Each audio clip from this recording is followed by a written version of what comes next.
Hi, my name is Stacy Price, and in 2015, I realized I wasn't a great communicator. I avoided eye contact, I spoke in a monotone, and I struggled to connect with others. To help change that, I started interviewing people in my community, and that experiment became my first podcast, Waste Off Podcast. Through those conversations, I learned that taking risks creates change, and change creates growth. I also discovered my passion for business and leadership. Now, with Price on Purpose, I help the creatively curious, aspiring entrepreneurs, and leaders find their purpose and build more fulfilling lives. Tune in for stories, insights, and my Quality Theory segment, where I explore business processes, analytics, and, most importantly, the customer experience. And now, this is the next episode of Price on Purpose.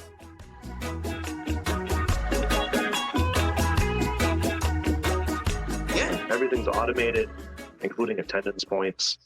So you could be out sick, taking care of your kid who has something, and oh no, you got 10 points, you're out. Sorry, you can apply again in 6 months. Yeah. I've seen that, the point system. I'm just so grateful to have you on because, I think we could do better in that human-centric space where we connect with people for who they are and celebrate their strengths. Because, for example, I'm sure if you got another agent over here, this person's strengths are XYZ, this person's strengths are ABC, but it doesn't mean that these two people can't do the job. We just got to find their skills and apply it here and help them transition it into into this industry. Yeah, 100%.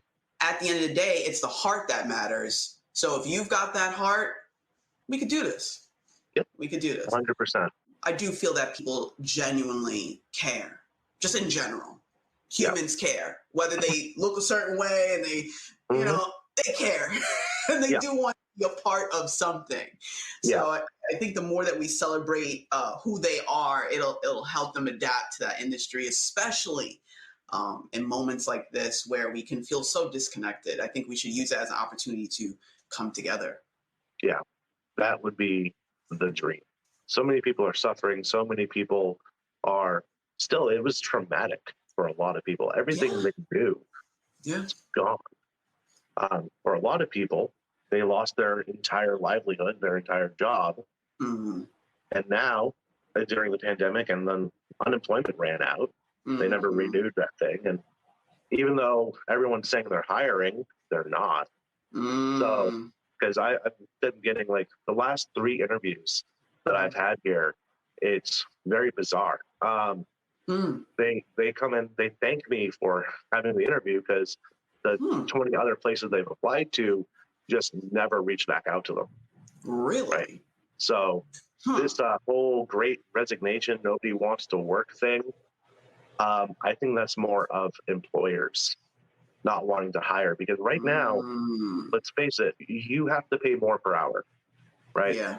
Yeah. So to get talent, to get really anybody in, and no disparity to McDonald's or anything else, they're starting off at $17, $18 an hour. Where I'm in LA, so everything's expensive.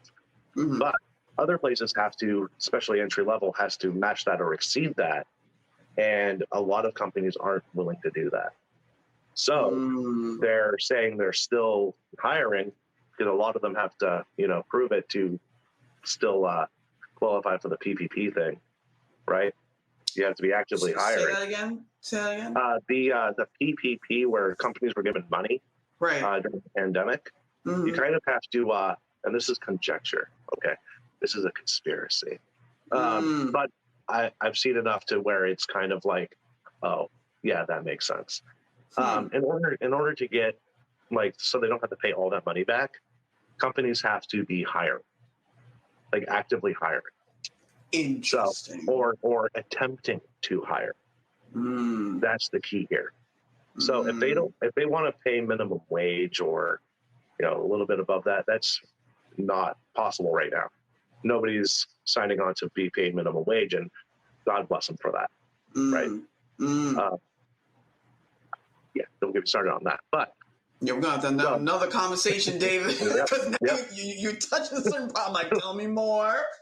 So these companies have ads out, but they're like ridiculous, like $17 an hour, but you have to have 10 years of experience or a bachelor's, right? Oh, we're still doing that? Yeah, it actually escalated. So you need a master's. What? So, it's like, I'm oh, cool. 16. Yep. It's like, this is an entry level position, but you need your master's and you need at least 20 years of experience. So it's like, fantastic.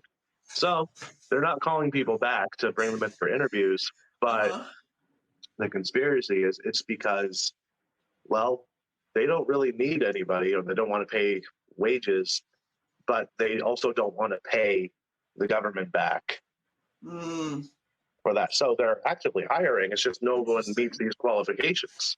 I'm gonna have to look into that later. We're gonna have another conversation, David, because now I'm like, is that so? Because for me, when I saw that article on LinkedIn, I love LinkedIn now. I've been like, I'm so glad I connected with you on there. And I'm like, oh my God, there's other people like me.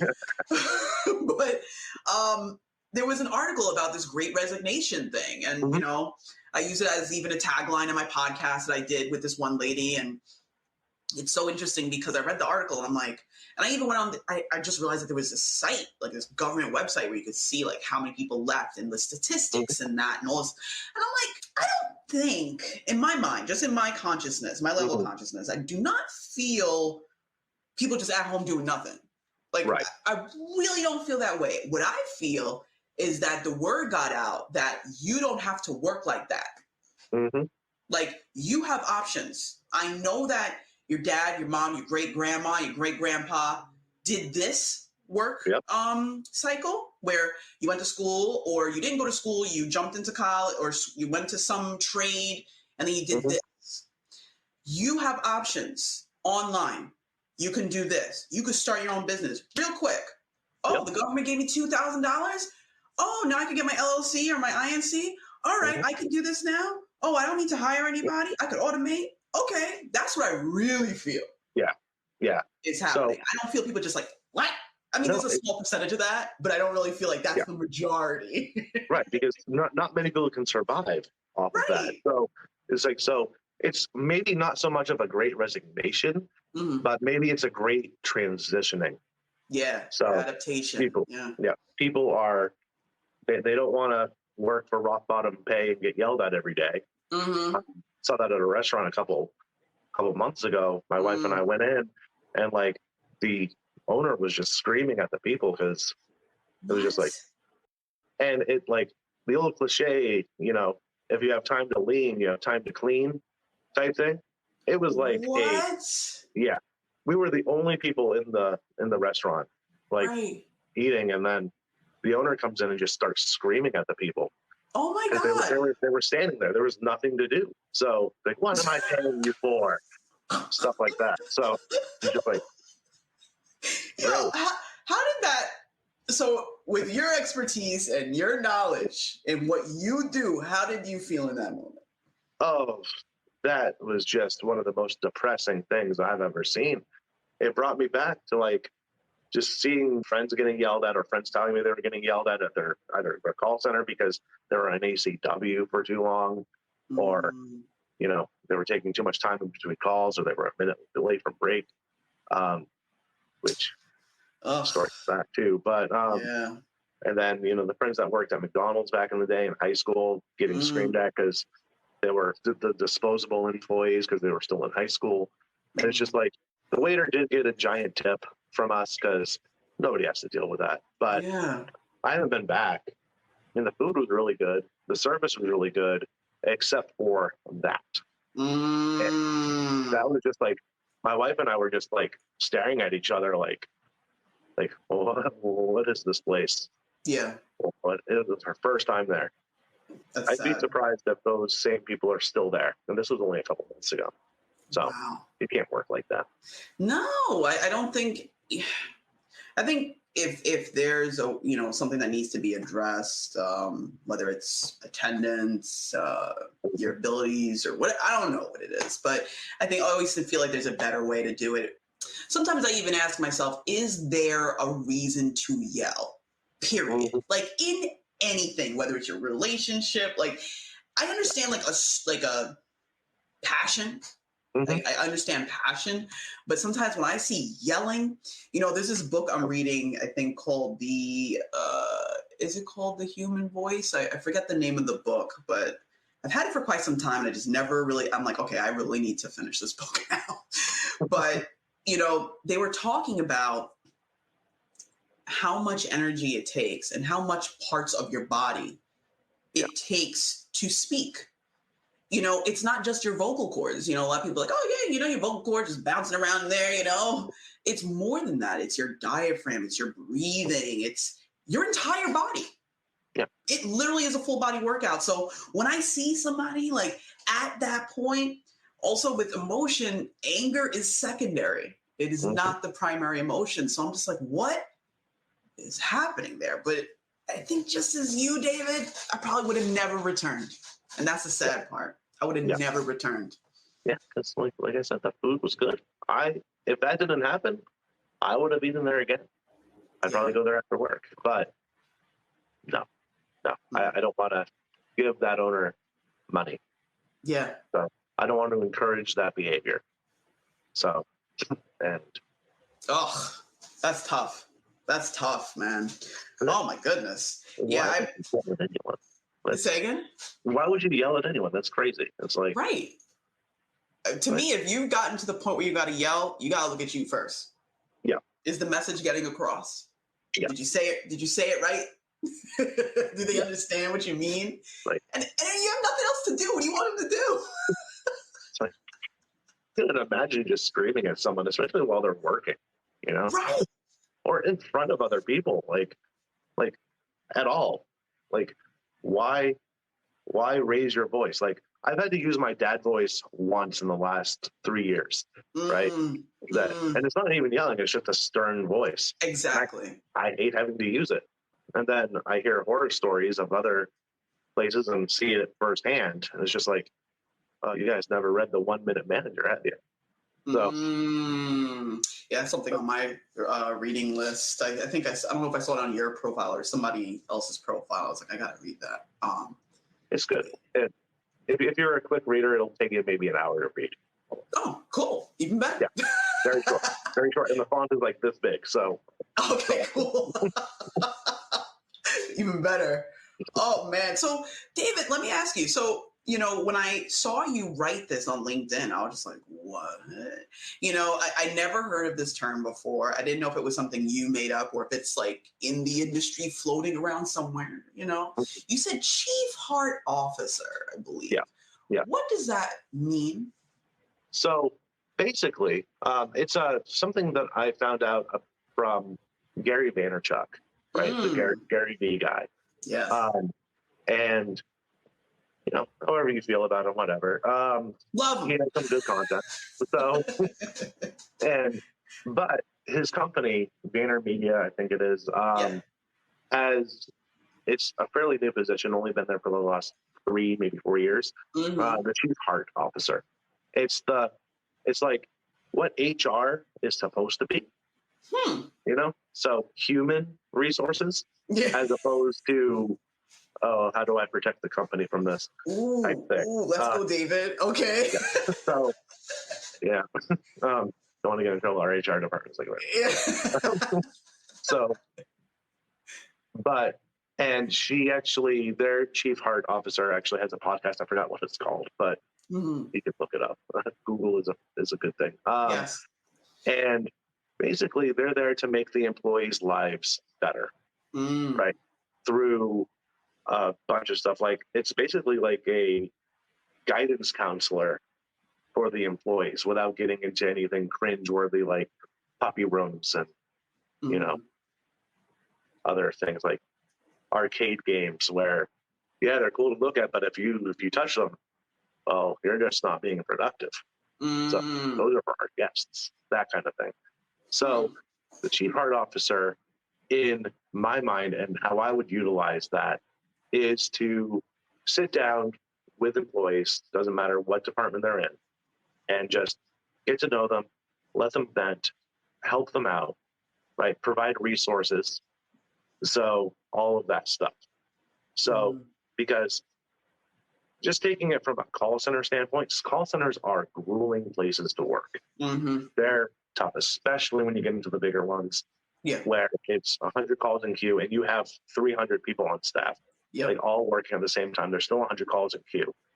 There's a traffic light up on the wall that has a red thing, which means that I know you're scheduled for a break. It's going to be right now. Like, it's been 6 hours. Well, we don't want to get sued, so go to lunch, but come right back.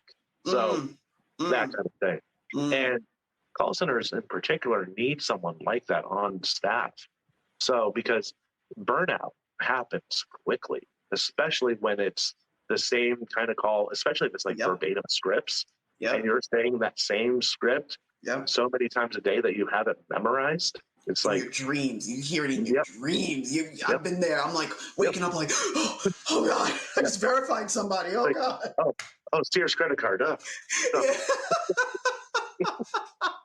But someone like that where agents can get off the floor, right? Even if it's for 15, 20 minutes during the shift. Because, that queue is still going to be there when they get back. It's fine.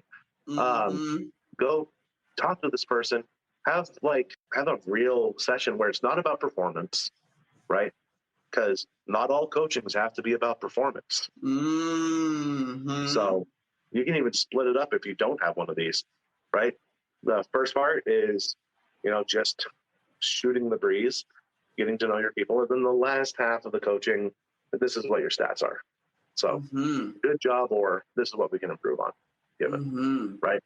Or what we do, really, I have team leads for my people, and they handle like more of the performance-based stuff. And myself and the supervisor just deal mostly with the not the performance, but the personal stuff. And I encourage that with our team leads too. But stats are still important. I have bosses too. So, but it's like, but take time, get people off the floor. So even if it's floor support, so.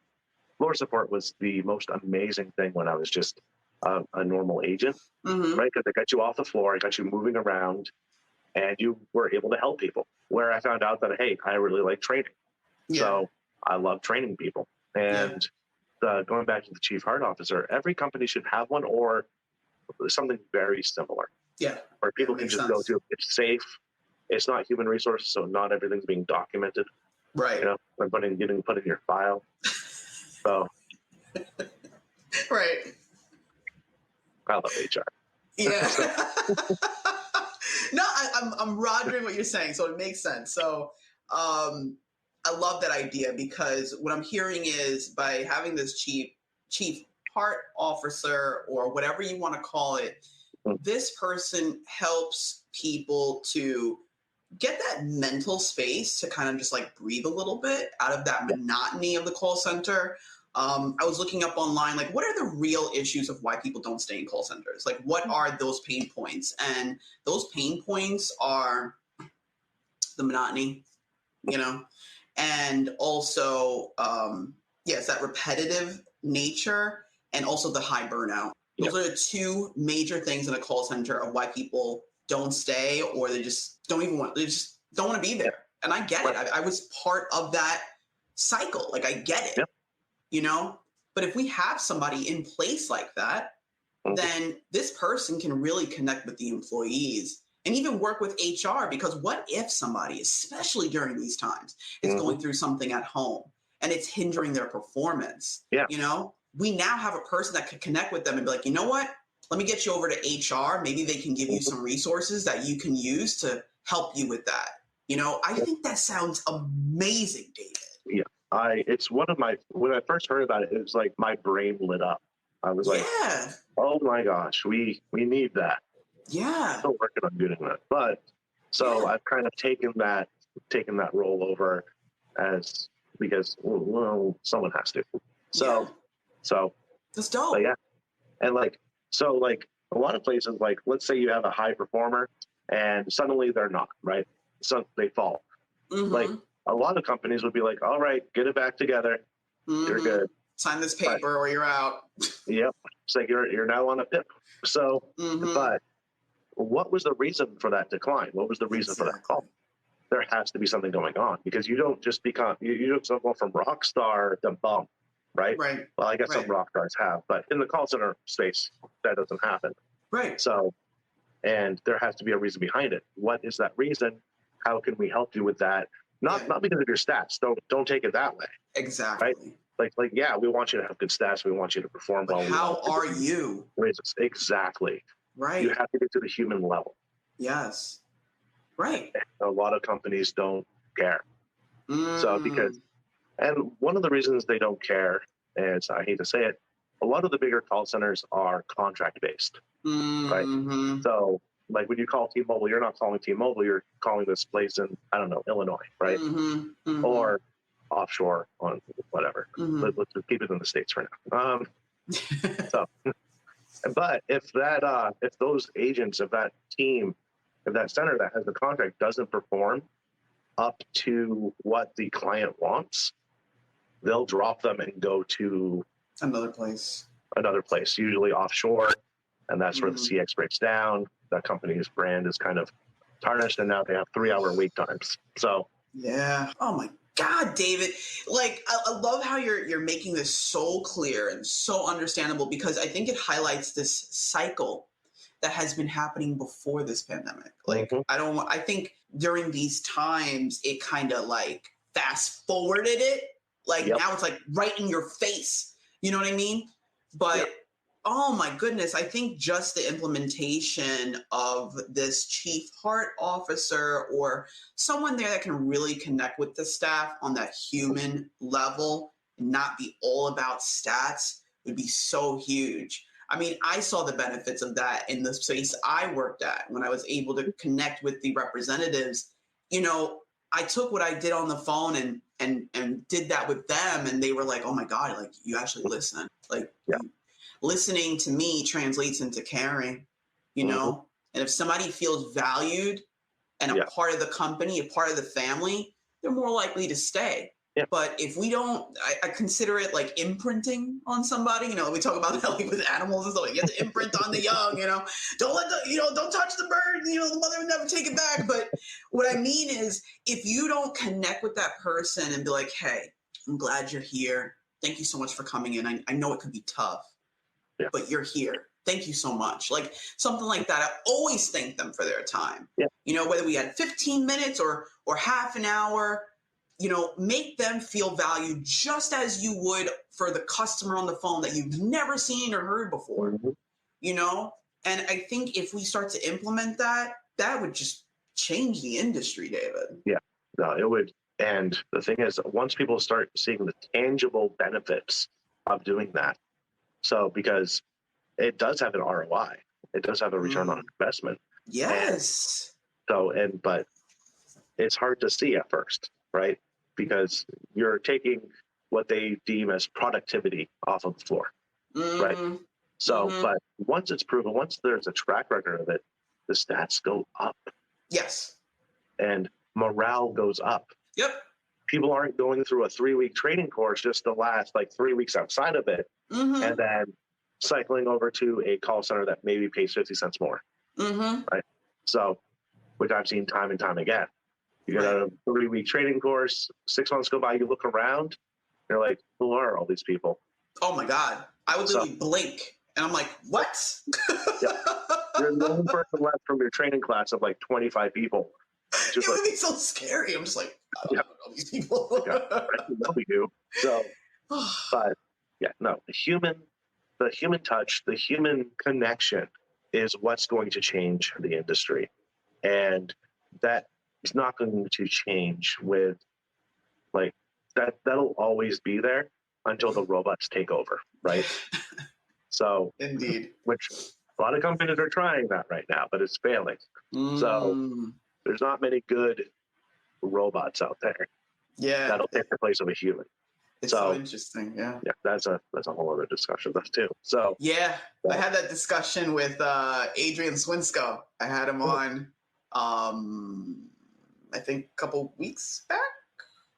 Actually, I think before the new year, and I asked him because I was curious, like, what do you feel will happen with the industry? You think it's going to go like all AI, or because that was my fear. I'm like, I don't know, like, I don't know.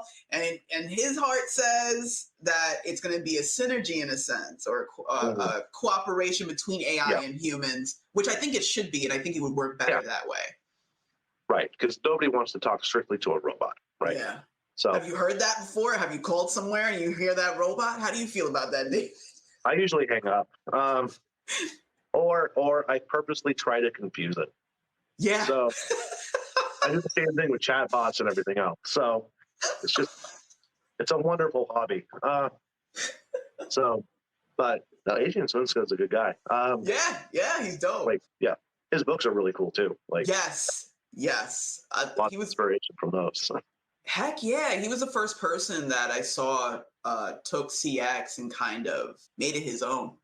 Yeah. I was so appreciative of that because it kind of made me feel like, oh my God, this can happen. Like I can do this. Like, and I can connect with more people like yourself, and maybe we could like build something and change this entire industry. No, and as someone who grew up in the punk scene, when I saw the title Punk CX, it was just like, yeah, okay, I don't care if it's $25. I'm buying this. Yeah. So, and it went on from there because most customer service, customer experience books are, no offense to anybody, they're boring. Yeah. And they use the same companies. If I have to read about Zappos one more time, it's just ridiculous. We know about the 11-hour phone call. Right. Like, write about something new. Right. But, I got you. Yeah, I think, the more people like yourself, myself, the more Adrian's out there, like the more we continue to push this in a sense and share and let people know that there is another way, I think people in the leadership space will start to see that the skills of leadership doesn't have to look like the way the person trained you. It doesn't have to look like that. It can look the way that you want it to look and still bring those important components, but be yourself. I think that's the thing. We feel like we have to be this, like, you must and you have to. And it's like, it doesn't have to be like that. It really, there is another way. I promise you there's another way. There's a much better way. And it takes what worked from the old, and it takes what worked with the new, and it melds it together. Heck yeah. And that's the way it has to be. So not a lot of people nowadays, especially with Generation Z, the Zoomers rising up, they're not going to work under the old Peter Drucker style. No, or absolutely the Mad not. style. Nope. They want to be appreciated as they well should be. Yep. And they want to be part of something. So everyone's blaming millennials right now, but millennials are like 40 years old. It's like exactly. I don't know. 36. It's like millennials aren't kids. I don't know, but there's no blaming them. But you got to take what worked and keep that and jettison everything else. So places have a 50+% turnover rate for a reason. It's because they never adapted to what's going on in real life.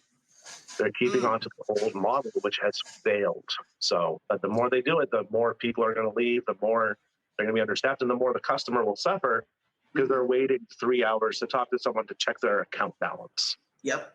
Right. We're gonna focus on numbers that we can't change because we're not spending time to actually deal with the root cause of it. It's kind of like going to somebody like, oh, we're just gonna, treat your symptoms, but the root, the real reason why it even exists, we just totally just blindside it. Yeah, 100%. Wild. And that's why a lot of call centers are going under right now. So the big ones, it's because they can't adapt. They can't wrap their heads around the fact that their employees are human. They're not their ACW or their AHT, right? They're not their conversion rate. They're not their NPS. So, David, my goodness. Thank you. Like, I don't even know what to say. Like, I'm just so grateful that you are in the space that you're in so you could implement the change. Well, I appreciate it. I'm doing everything I can and trying to spread the word as much as possible. Yeah. But organic reach on LinkedIn isn't what they said it was. Yeah. And that's We're trying our best. Like, so my message to people who have the same kind of mentality, the same kind of beliefs, is to get the message out there, amplify each other. So, because otherwise the message isn't going to spread. Mm-hmm. Not everyone is going to search out podcasts or, books that might have a different angle because they don't know they exist. Yeah. So amplify, work together. Don't expect or don't do it for financial gain. Do it because it's the right thing to do. Mm-hmm.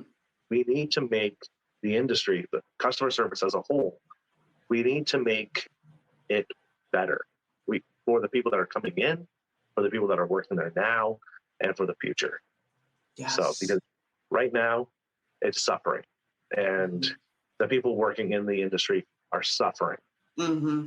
And right now there's no clear way of getting out of it unless the people like you, people like Adrian Switsko, maybe James Dawkins, and a few others, until our voices are amplified and it starts resonating at these centers.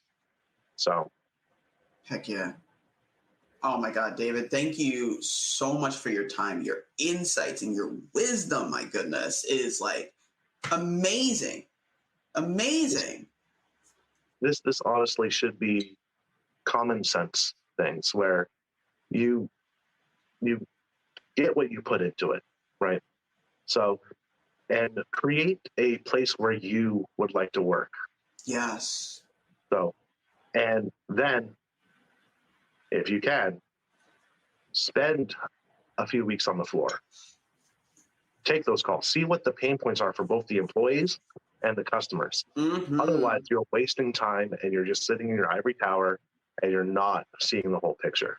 Yep. And then you wonder why revenue is failing or why people are walking after a couple of weeks. Yeah. Yeah. So. Absolutely, David. I can't imagine that somebody wants to hire somebody and keep them there for 6 weeks. Yeah. I can't imagine somebody just like, I just have them there for like 2 months. Mm-hmm. Like, I can't imagine that. That's like saying, you want to be my aunt or my cousin? All right, get out. Yeah. That's what it is. It's like all that time wasted, all that money wasted. Just to hire somebody. Yeah, it's just thousands of dollars. Get them trained up. It's ridiculous. And then a lot of these places hype it up on the training floor, right? And then the interview process. This is the best place to work, blah, blah, blah, blah, blah. You get out on the floor, you're like, oh, well, they lied. So huge disconnect. Yep. It's like night and day. Yep. Because a lot of the times these trainers, these hiring, even the site managers, they stay in the back offices, right? They never go on the floor. If they do, it's just grab someone to fire them, right? Ugh. So we going. I hope you come back on, David. I'd like to. This is fun. Yeah, because you've got so much like great information and so many things that I think we could work together on and just like get to that next level in this CX journey. Real quick, can you tell us about your podcast? Yeah. So Caffeinated CX. Coffee! Where we talk about CX and stuff all in a hyper caffeinated state. It's on Spotify, it's on Amazon. There's a badly neglected YouTube channel. It's just a fun podcast. Most of the episodes are really short. Like we're 6 talking minutes, your last 6 one. minutes. 6 minutes. It's like, if I can get it all out in 6 minutes and not waste your time with anything else, right? I'm going to go for it. Yes. If it needs to take longer, it will. I don't care. So, but the shorter the better, the more simple, the better. So, because it's just like, what's on top of mind? Like, I don't write scripts or anything for it. I like, usually it's like when I'm on my way into the office in the car, I'm like, I'm going to record that today. So nice. I love it. Yeah, and it's fun. I'm going to start having guests on, everything else. So come on. Yes. You're invited. We'll set up a time. It'll be my honor. I would love to. I'm interviewing. It's a really special episode I'm doing next week with one of the hosts from the Misery Machine, which is a true crime podcast. Ooh. Because of a call center that we both worked at in Maine, where in the course of 3 years, I believe, there were 2 murders. What? Of call center staff, right? By call center staff. So what? Yeah. So, and that was in Maine, where murder doesn't happen. So that's going to be a very special episode. Whoa. Because thankfully I wasn't there at that time. Like, I had moved to California already. Right. But just when I found out the news, I was like, oh my gosh. So I knew these people. So yeah. So that we're recording that next week. That's going to be like probably the most special episode, only because of how like connected I am to that. But that's gonna be a doozy. That's gonna be a tough one. Yeah. But yeah. So that's my podcast, Caffeinated CX. Mm-hmm. Other than that, I'm on LinkedIn all the time, just David J. Powers. My profile picture is a guy with a hat and a beard. So CX Rebellion at the top. Yeah. That's the goal, is to spread that rebellion. And heck yeah, man. Oh my God, David, what an honor to have you on today. Like, seriously, it's mine. Dude, like, oh my God, I'm just so grateful.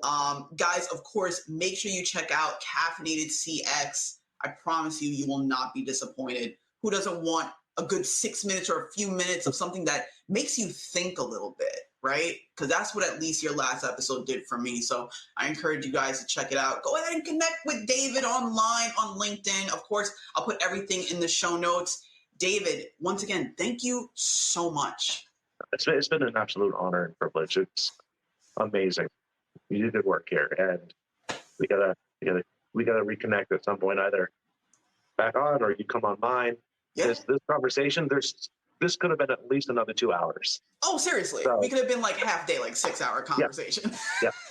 Yeah. Just like Joe Rogan style, like 3 hours. Yeah, just 3 hours, and then good, and then back on in like 3 weeks to do another 6 hours.